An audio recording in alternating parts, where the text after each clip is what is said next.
इस वक्त जब ईरान और इसराइल आमने सामने खड़े हैं और एक चिंगारी पूरे मशरिक वस्ता को शोला बना सकती है, तो ऐसे नाजुक वक्त में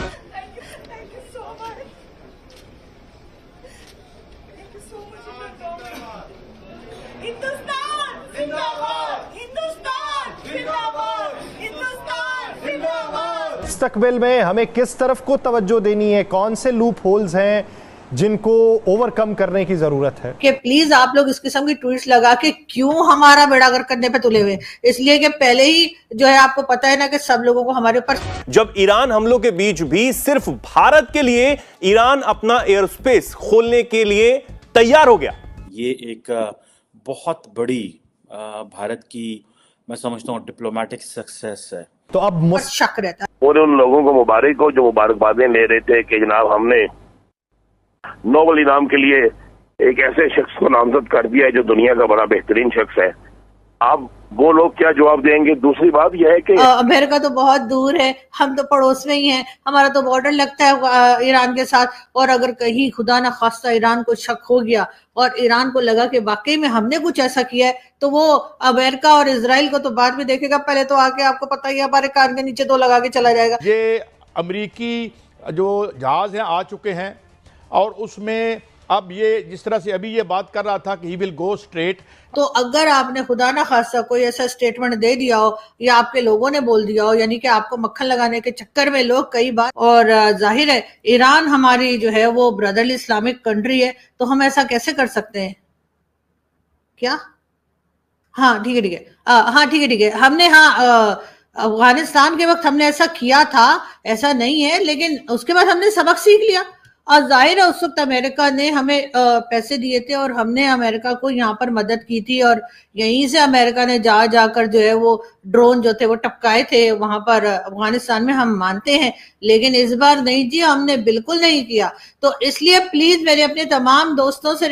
भारत के प्लीज इस तरह की खबरें ना फैलाएं, क्योंकि आप लोग जानते हैं ना कि अमेरिका तो बहुत दूर है, हम तो पड़ोस में ही हैं, हमारा तो बॉर्डर लगता है ईरान के साथ, और अगर कहीं खुदा ना खास्ता ईरान को शक हो गया और ईरान को लगा कि वाकई में हमने कुछ ऐसा किया है, तो वो अमेरिका और इजराइल को तो बाद में देखेगा, पहले तो आके आपको पता ही है हमारे कान के नीचे तो लगा के चला जाएगा। तो इसलिए प्लीज आप लोग थोड़ी एहतियात कीजिए, आखिर हम आपके भी पड़ोसी हैं। और आपको तो याद है ना कि एक जमाने में हम और आप एक ही हुआ करते थे, तो वो जैसे पुरानी बॉलीवुड मूवीज में पुराने गाने होते थे ना कि वो गाना गा के याद आता था, हाँ ये हमारे साथ थे, तो ऐसा कोई सॉन्ग आप लोग भी सोचिए, मैं भी सोचती हूँ। लेकिन बात सारी है कि प्लीज आप लोग इस किस्म की ट्वीट्स लगा के क्यों हमारा बेड़ा गर्क करने पे तुले हुए, इसलिए कि पहले ही जो है आपको पता है ना कि सब लोगों को हमारे ऊपर शक रहता है। लेकिन इतनी सारी कंट्रीज हैं जिनमें अमेरिका ऑलरेडी अपनी बेस बना चुका है और वहां पर ऑलरेडी अमेरिका के फाइटर जेट और क्या क्या वहां पर सामान उन्होंने रखा हुआ है, लेकिन इसके बावजूद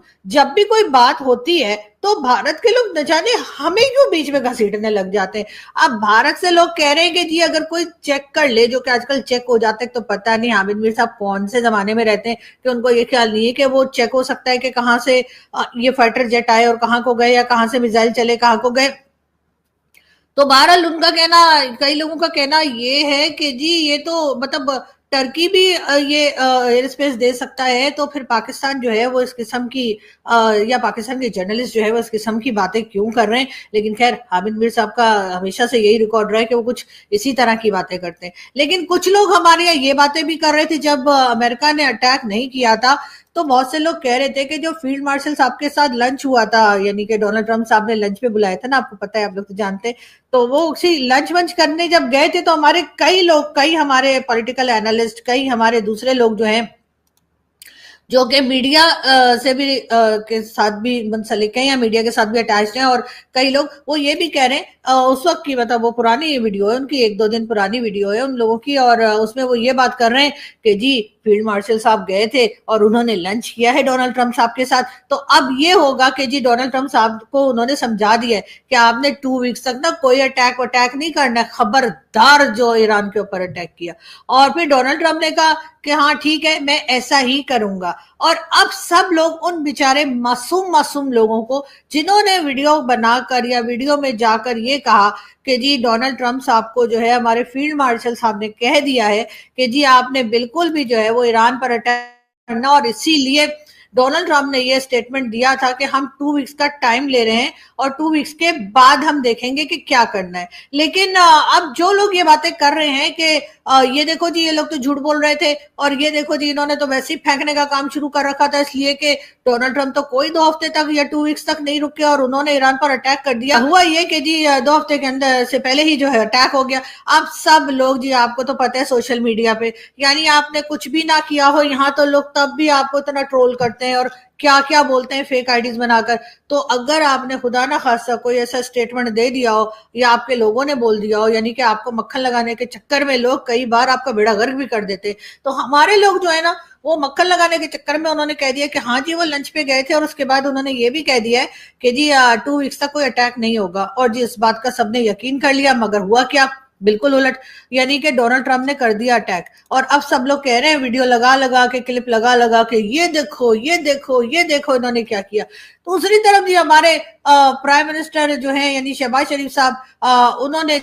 डोनाल्ड ट्रंप साहब के स्टाफ से और डोनाल्ड ट्रंप साहब की जो टीम है उसके साथ कांटेक्ट में वो थे और उनका ख्याल था कि क्योंकि हमने कह दिया है कि डोनाल्ड ट्रंप को जो है नोबेल पीस प्राइज मिल जाना चाहिए, और उसके बाद ही डोनाल्ड ट्रंप ने वो काम किया कि जिसके बाद उनको किसी किस्म का कोई प्राइज नहीं मिल सकता। तो अब हो ये रहा है कि हमारे लोग कह रहे हैं कि ये नॉमिनेशन हम वापस ले लेंगे, जैसे हमारे नॉमिनेट कर देने से उनको ये प्राइज मिलने ही वाला था, और अगर हम वापस नहीं लेंगे तो ऐसा ना हो कि सिर्फ पाकिस्तान के कह देने से डोनाल्ड ट्रंप को ये प्राइज मिल जाए। तो इसलिए अब हमारे लोग जो है वो वीडियो बना बना के बता रहे हैं कि हम वापस ले लेंगे नॉमिनेशन। क्या समझ के रखा है तुमने हमको? जाहिर है कि पाकिस्तान को सोच समझ कर आगे बढ़ना होगा। लेकिन वो तमाम लोग कहाँ गए पाकिस्तान से, वो TLP वाले और वो कौन कौन से मुल्ला माफिया जो यहाँ रहती है।